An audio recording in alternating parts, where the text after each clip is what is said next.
This is the Plain English Real Estate Show with your host, Rowena Patton, a show that focuses on the real estate market in terms you can easily understand. Now here's the English girl in the mountains, the agent that I would trust, Rowena Patton. Hey everyone, this is Rowena Patton on the Real Estate News Radio Show, and we cover so many topics, as you know if you've been listening for the last 14 years. And today we're here to discuss, oh my gosh, what do families not know about Medicaid, long-term care, and moving mom or dad safely into the next chapter when aging in place? And maybe aging in place is no longer an option. Most families don't even plan for this. They don't plan for long-term care until some kind of crisis is going on. And today we're talking about what you need to know before the hospital discharge, before the assisted living or the independent living wait list, before the nursing home conversation, before the senior living community conversation, before the family starts making expensive mistakes. And oh my gosh, this is a time, as we all know, of extreme trauma. And this is new, usually, for all of us. And we'd like to welcome Lisa and Paul Marsh today from Senior Aid, who focus on helping families navigate how to plan for long-term care, along with Deanna Allen, who managed a large senior living community for 14 years and is now a senior living CPO expert working with seniors, along with Kelly Denny. So the key issue we're focusing on today is providing clarity to this really complex process and how families can move forward with confidence. If you're watching this on YouTube, you can see us and you can pause it, obviously. You can pause it on the podcast too. It's all fine. So, Lisa, you went through a really difficult transition with your own mom. What happened? And is there anything you wish you'd known earlier? Oh, 100 things. So I'm at work. I get a call. Mom's in the hospital. This is a surprise because this is not something that was expected. She's been living on her own. She's been looking for her own place. She's been sharing her apartment with a family member, and it's not providing what she's needing. And with her income, it wasn't going to be possible for her to find her own based on the rental prices right now. So my mom didn't have a lot of assets. So we were like, okay, well, she's going to the hospital. We know that'll be covered by Medicare. And then what? Well, I guess she'll go back home. But the stress is high. The fact that medical incident happened, it was like, I don't know if she's safe going back home because when's the next fall? Right? So at that point, so common, right? So that's yeah, for families to be going through. Yeah. Well, and then what is there to do? Like, I don't want to make the decision to send her to assisted living. Besides that, who's going to pay for it? How are we going to manage that? My husband was working with someone called a Medicaid planner, and he said, this is the time to make a choice of like, let's move her into an assisted living. And I was like, I don't want to make that decision. I don't make good decisions when times are stressful. So things I wish I'd known. Oh, this is an opportunity for her to get to be eligible for this kind of care. She doesn't have to have a lot of money. It's okay that she has some assets. Like I didn't know any of that. And so sharing with my family, everyone was like, you know what? We all want to know she has care. The last thing I want is for her to be on the ground after a fall and no one's home. Right? Like, then what? Right? Then we're back to the hospital, and we don't want to keep that up. So now she's in an assisted living. She's getting supported financially. She doesn't have to do laundry or dishes. She gets help with her cell phone, gets her medications brought to her, the whole world of it. So now she's taken care of. And can I add something? Yes. One of the things that we wish we would have known, and this is uncomfortable a lot of times for the kids, is the exact specifics of mom or dad's financial situation. So a thing we ran into once the decision was made to have mom, hire my company, we found out she had a certain amount of money in her checking and savings. It creates a problem if you don't have it all in checking in terms of spending the money down so that you qualify. So what we wish we would have known is, where is the money how to have it be where it needs to be. What are the assets? So that goes to planning. Ideally, you do it way before the incident. But once the incident happens, if you already knew what everything is and were certain, it makes sense. The other thing is the process. I knew the process, but I would imagine you and your family, if you had known the process from A to Z, and that the outcome would be she's in an assisted living facility, taken care of, not having to cook, has all the care she needs, has an extra $150 worth of grocery money to spend, plus the money that she doesn't have to pay the facility. She's covered for life. So That's amazing. Does that communicate? Yeah. Yeah. So let's look at, part of what you're talking about, I think there is the Medicaid versus Medicare confusion. So most families assume that Medicare will pay for long-term care, correct? And Medicaid is usually the primary payer for long-term services and supports nationwide, including institutional care, we don't call them institutions anymore, do we, Deanna? We call them communities. And some home and definitely hope and community-based services. So, what's the biggest misconception families have about Medicaid and Medicare? See, I'm getting confused already. So I'll answer that one. So I used to sell Medicare. So I knew the need for seniors. I thought Medicaid was a one deal thing. You're on the poverty line. There's medical Medicaid, and that's it. It's not true. There's different arms of Medicaid. What we specialize in is long-term Medicaid. So long-term care, skilled nursing or assisted living. That's a different branch, and the qualifications you can make a lot more. So it's more for middle America. I mean, even if you're really super rich, we can show you how to protect assets and qualify. It's so dynamic. It's different than traditional medical Medicaid. So that's the number one myth. And then the other one is I can say we do long-term Medicaid and they still say Medicare. They don't know the difference between the two. Medicare, Medicaid, it's the same word for most people. Or they think Medicaid, I can't ever later until I spend everything down and blah, blah, blah. Well, that's in our situation, you want to plan for that because it takes 2 or 3 months at least to get you qualified. So you want to be ahead of the game. Let me ask you, Paul, can individuals do this themselves, or is it just relying on, I love how we always talk about this. The kids, the kids are usually our age and in their 60s. We'll leave Deanna out of that because she's a little bit younger. But usually the kids are 50s, 60s, and 70s and 80s sometimes going through this. So can an individual do all of this? Can they call you directly and do the planning for themselves, or are you just relying on the kids? They can absolutely call us directly. We work with, so I had, this is a funny story. I had somebody who's 75 who called me for his 104-year-old mother because he's like, she's going to outlive us all. We know she's going to go to a facility. We want to plan. She had like $60,000 that needed to get protected, and they were smart. I mean, I was blown away. He's 75, him and his wife, planning for mom who's 104, has extra $60,000, calls us in advance. Within 6 months, we had everything set so that mom could go to the facility. Like, that was miraculous for me. It opened my eyes because I would have automatically got caught by one of those myths. Like, oh no, she's 104. She doesn't need it. That's very interesting. That wasn't what served them.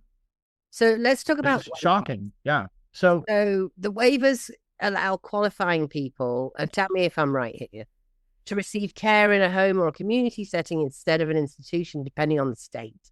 Medical need, what we've just been talking about, the financial eligibility and program eligibility, depending on where you are in the states. Medicaid.gov goes through the HCBS, the services that help beneficiaries receive care in their own homes or communities rather than the institutional setting. So when families hear the word waiver, what should they understand, and what does it mean, and what doesn't it mean? Can you kind of clarify the new choices waiver? Yeah, so the new choices waiver, most people never even heard of it. They don't know that it's even available, at least here in Utah. And so what the new choices waiver is there's two ways to be able to get on the new choices waiver. One is if you're in an assisted living facility and you have private paid for a year, then if you qualify medically and financially, you can get on the new choices waiver, which helps bridge the gap with the senior's income to pay for the facility and not worry about money. That's a slower way. In Utah, that's one window into the opportunity of the new choices waiver. The other one is if mom or dad is in the skilled nursing facility, that opens up the window to qualify for long-term Medicaid and then transition and then do the waiver. That's a shorter time frame. So the waiver, think of it like this. The waiver itself pays the gap for mom or dad in an assisted living facility once they qualify. And there's two ways to start the process. Either if they're in a skilled nursing facility, rehabilitation, or they've private paid in the assisted living facility for 12 months. One question we get often asked is, can we apply when they're at home and they qualify medically and financially? Unfortunately, not here in Utah. It has to be those two windows. They've paid 12 months privately at an assisted living facility, or they're in the skilled nursing facility, and we start the process from there. And That answers the question. Go ahead, Deanna. We should make a distinction there too. Obviously, if you're listening on the radio, we're across the country and we have CPO experts all over, but we're talking specifically to the new choices waiver to Utah. Every state has their own program, but they're called different things. Yeah. When you hear the term new choices waiver, that's specific to Utah. But if you're seeking more information on that, you can reach out to, someone like Lisa and Paul, or you can go directly to a community, and the marketing manager there should have information to help guide you as well. That's awesome. And I want to keep Deanna in the hot seat now. So Deanna, let's talk about the home itself that the senior is living in, all around the real estate question around that. So we all got together, and Kelly's here today as well, who also works inside senior living communities on a regular basis. We started this in the first place because I was raised by my grandparents. We've all got our own stories, right? And I saw how people just wanted to take her home. And we find this with a lot of seniors, that investors come in and try and sell their homes for cents on the dollar, which we have a real problem with. We don't want the houses stolen, right? So we come in and we make a full market offer, and we use various funding partners, and we also improve the home. So it's funny, I noticed in a neighborhood Facebook marketplace or something like that this morning, somebody talking about, we're 80 years old and we need some help. Can anybody help us clear our house up because we're going into a senior living community? And I thought, oh my gosh. So of course I reached out to them, because we've got a whole team, anything from clearing up the house to, making the house look a little better. Maybe we've got some avocado in there, or maybe it's beautiful and just needs a deep clean. And, I don't mean avocado. I mean avocado fixtures. You all knew that, right? Not the avocado, the vegetable or fruit or whatever it is.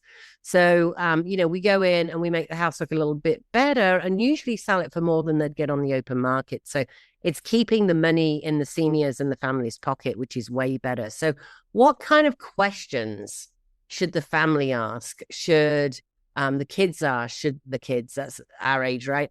Should the seniors ask about selling the home, transferring the home, renting in between, or moving assets around? Deanna, let's talk specifically about real estate and what kind of problems go on there, because it's really horrible.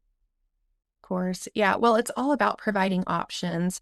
A big reason why I joined our team and became a CPO expert is because most of the time I had people on my wait list.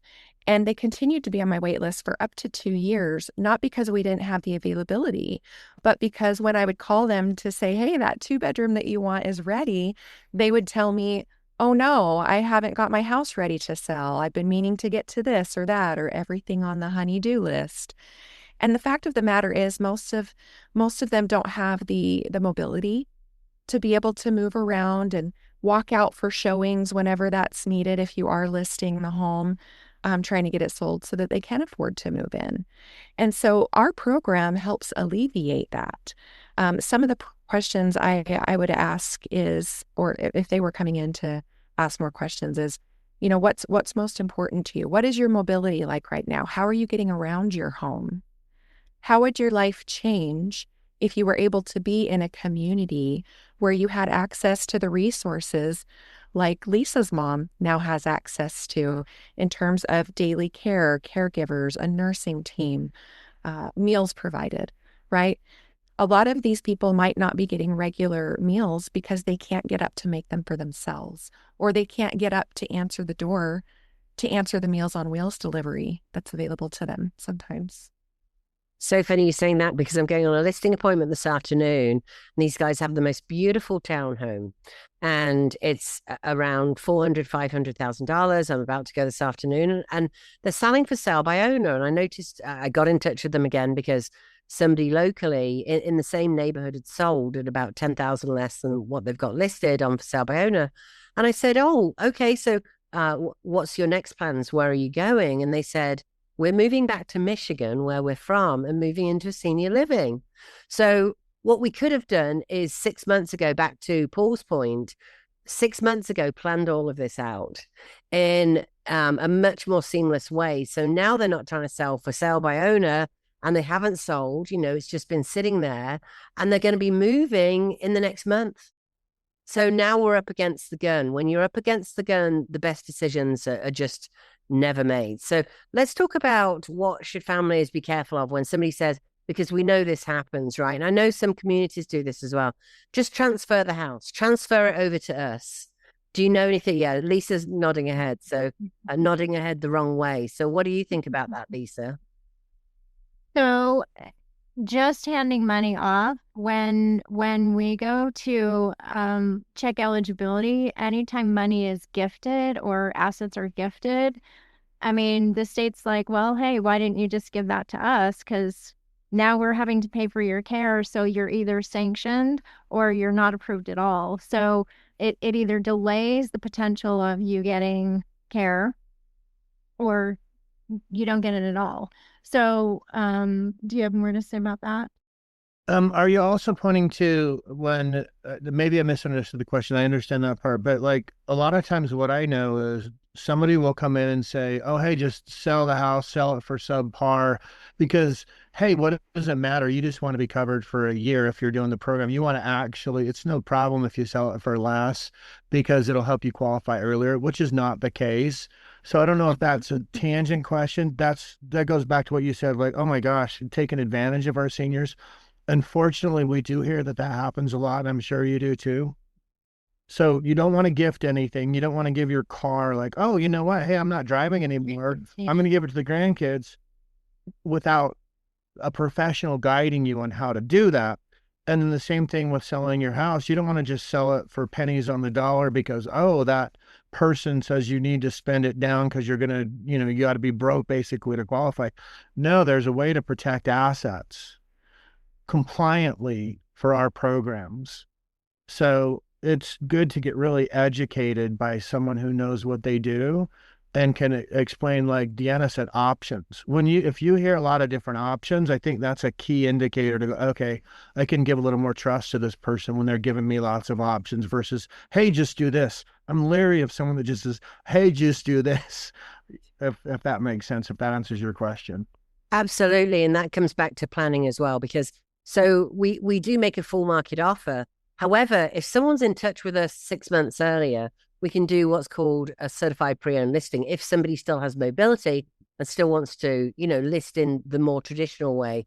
We do an inspection up front. The houses fall out less. It's a lot less stressful. We do a walking tour video, so they actually don't get as many showings, but they get more actual interested people. The bit I was referring to before is that some communities, and it can all be sold in pretty ways, and spun in pretty ways there. I just said it, is that they have people like reverse, not that there's no place for reverse mortgages, there are, but they have lenders that they work with or option people that they work with that are pushing a cash offer that's a low ball, or it might be a reverse mortgage, or it might be give a deed in lieu of your house to the community or the community partner who's managing it. Whereas we've got a program where we can just get the seniors out, get a huge amount of equity up front, get them into the community, then do some work on the house and essentially flip the house for them, which it means we bring them another check. I mean, it's really fun and it's very, very, very fulfilling work. Kelly here takes a cake every month. We've got some lovely pictures of him taking the cake into the communities. We do a birthday cake every month. Like, it's really, really wonderful work. And I should say, agents, if you're interested in joining us, then, definitely reach out to Deanna Allen, Rowena Patton, Kelly Denny. We are always looking for people to basically volunteer at the communities. But aside from that, you can help their seniors that are coming in, and that's a large number of seniors every month. So let me ask Lisa and Paul here. So, families feel guilty. They feel overwhelmed. They feel like they're failing their parents, or they feel guilty. I've got a friend who is in a senior community in a big metro area in a different state, in Georgia, actually. And her daughters live in Salt Lake over on the Utah side. I'm in North Carolina, in Asheville, spread out all over the place. We have agents all over the country that can help you. So what happened was about 6 years ago, and this is such a common story, she broke her hip and then she had some heart problems. She's had 5 surgeries since she moved into the senior community. We did get a home sold. I didn't have this program at the time, which is just a wonderful program to be able to do. I've been helping her for 20 years since she bought her house, that I then sold to help her to get into the community in a different state. So, how do we help those families that feel guilty? The ones that have said, listen, I can't keep flying back from Park City 3 times a year because something is going on. I want to be there with you, but we need more care for you, because that's what went on there. How do we help those who would like to take that one? And maybe everybody can have a word in. So we'll go to Deanna and then Kelly. Like, what do we do for those families? And then we'll move on to Paul and Lisa. So Deanna, let's start with you. I always, like it to start with a conversation. A lot of, we use the word communities, but for elderly people, back in their day, in their younger years, assisted living communities weren't even a thing. They weren't even around until almost the 90s. Wow.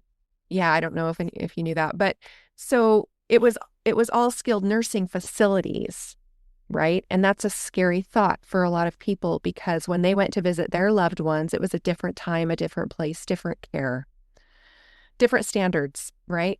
So, when it comes time and they don't have the mobility and they're no longer able to be at home on their own, and they've got children with aging parents out of state, there's a struggle there and they don't know what to do. And oftentimes what happens is a major event happens, like a fall, or something else. And that's when they realize that they need the care.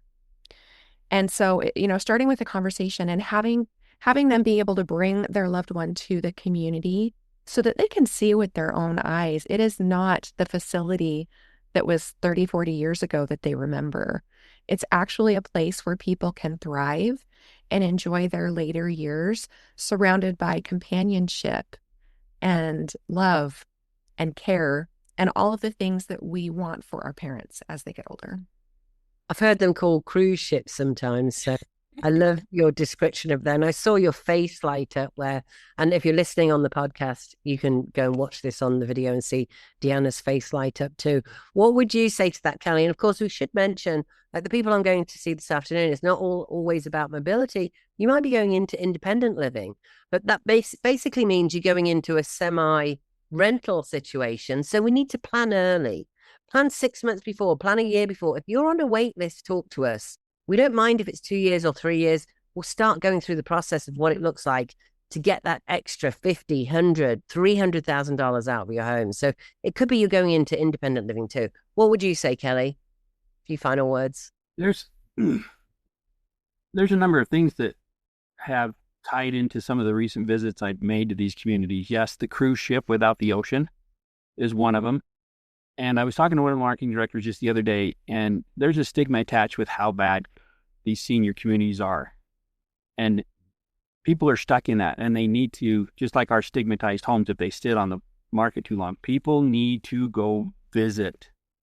I can literally say I'm dumbfounded by the experiences I've had, because I had no clue before coming in with this group of what these communities were. And now I have literally friends and family in these communities that I deal with that I get to stop in and see. Saw one just yesterday, going to go see a couple more today. And it's baffling. It's like, this is where you want to be. And the emergency, the thing I felt with Lisa's story is the emergency creates the situation. And that's way too heavy. I believe that's a high percentage. But with the planning 6 months ahead and getting that going, it tied into it. It's like, yeah, get started on it so you know what to do. I'm hearing things that I'm not aware of as far as the planning. And I've been shown, the spend down and the skilled nursing. And I'm like, I see all these things tying together. This is a symbiotic relationship, definitely. And when Deanna mentioned the level of care, like in the 90s, it's like it's all skilled nursing. And it's like, I think that's where the horror shows came from. I don't know. But these places are fantastic. And people, their minds will literally change when they become a resident of these communities. Their life improvement it goes up. It absolutely does. Do not doubt that. Walk in, visit these places, meet the marketing directors, and the level of care that I've seen is top notch. They literally care. This is where you want your seniors to be. All right. Well, on that note, I'm definitely moving. And I've thought that a few times when I've seen the menus. Oh my gosh. So Paul and Lisa, a few final words from you guys, and how do people get on? My wish for people that are, especially the children, as they're navigating this, whether they're planning or it's a crisis situation, what will help them not feel guilty, I think, is you're paying attention to two dynamics. One is the dignity and the independence that our seniors want to keep, but also their safety. So if you come from, okay, it's about them and those two dynamics, and getting educated on how to navigate it, like Kelly said, the stigma of facilities, and I think Deanna pointed to it too, they're amazing if you actually go and visit them. It's a whole different world.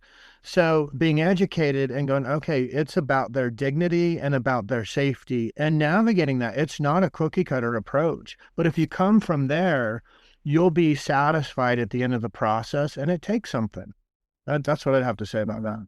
The other thing too is, I mean, we actually had a conversation. Do we have mom move in with us? Right now we have too many stairs, so it would have to adjust a lot of things. But having to work with her every day with her ins and outs and, my physically capable, all of that. But then when do I actually get to just go enjoy mom? It's not a good setup for that. My mom would rather I be there enjoying her time versus like, okay, well, let's do the routine that we did each day. So I really feel like it gives me the freedom to enjoy that versus the have to. And are there going to be times when I'm not in that have to? Sure. But it's going to take more effort on my part to have it be the have to. So right now I get to go be with my mom when it works for me and when it works for her, and then we get to build on that. And that's a real contribution to mom. Mom is a whole different person. Her well-being is distinct because kids get to visit her that works for them and for her, because they go to her a whole different human being, free from that guilt. Yeah. But also, just like you're saying, they're able to concentrate on mom rather than, okay, have you taken all your pills today? Let's get them out, and all the mundane things. You're able to go just like you would if she were independently living, which she may still be, because with your mom, it's a little different, but they could be in independent living as well. We help with everything from independent to through full skilled. So thank you so much, Paul and Lisa, Deanna and Kelly today. And any final things that we missed you want to get in real quick? Delightful to just be part of this. Thank you so much for inviting us and sharing your world with us so that we can go out and actually impact seniors. That's wonderful. Let's be a really positive impact on seniors in all the ways we're doing it, and help the kids who are going to be seniors real soon. Let's be honest. And, we're all learning more about this too, because that might be us in 10 or 20 years. Thank you so much, guys. This is Rowena Patton and Kelly and Deanna and Lisa and Paul. RealEstateNewsRadio.com for all the episodes. We'll see you on the radio next week. You've been listening to the Real Estate News Radio Show with my friend and the agent I trust, Rowena Patton. She's not only a best-selling author who's helped thousands sell their homes, including the tough ones. She also coaches agents across the country to elevate their game. Connect with Rowena at RealEstateNewsRadio.com. And if you're thinking about selling, get your full market value offer at CashCPO.com.